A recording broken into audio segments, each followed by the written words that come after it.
Today's theory is about giving and receiving feedback. First, let's take a look at giving feedback. We distinguish between two kinds of feedback.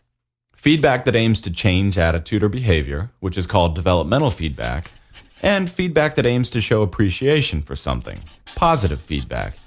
If you want to provide feedback in a helpful manner to make someone learn and grow, not to insult or punish them, you should give constructive feedback.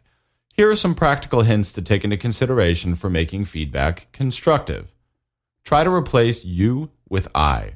The person you speak to might get defensive when you use a you phrase. Example, you weren't very clear about the timing in your proposal. Try, when I read your proposal, I got a little lost at the section about timing. When I is always a great way to start giving feedback. Be specific. Specific days and/or dates will help you to be clear.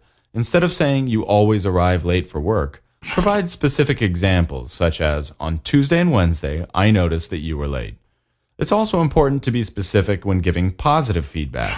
Saying something like you're doing well is much less motivating than, I saw that you solved that XYZ problem perfectly. Well done. Use less directive words. Using phrases like, could you try, instead of you have to or you must, makes people feel less threatened. What do you think is another way to approach you have to, and also allows the other person to tell you what they think. Maybe they have a better idea. Nonverbal communication. This is very important when giving feedback. Facial expression. This needs to be pleasant or at least neutral. The face should be relaxed instead of tense. Smiling. Smiles are always welcome and help people relax. Eye contact. When you speak with people, your eye contact needs to be steady and confident. Don't stare people down, but do look at them. Body language. This needs to be welcoming, confident, and comfortable. When giving feedback, it should be first-hand information. Base your comments on facts and your own observations. Don't rely on what someone else told you. Personal. Compliments or criticisms that are directed generally toward the team are meaningless to an employee. We just don't seem to be able to improve our customer satisfaction is not as constructive as, yesterday I heard that you couldn't solve Mr. Johnson's problem. In private. Developmental feedback should be given in private if your comments might be embarrassing, and a formal feedback meeting should always be held in private. Positive feedback, however, can sometimes be much more motivating when given in the presence of a group. Balanced.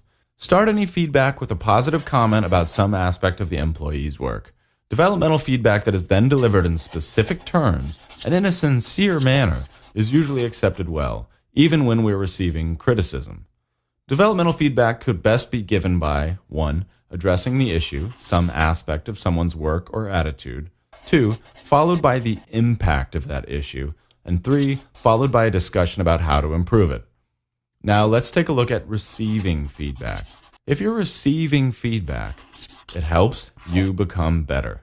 It shows that someone cares about you and your development. Listen carefully and try to understand.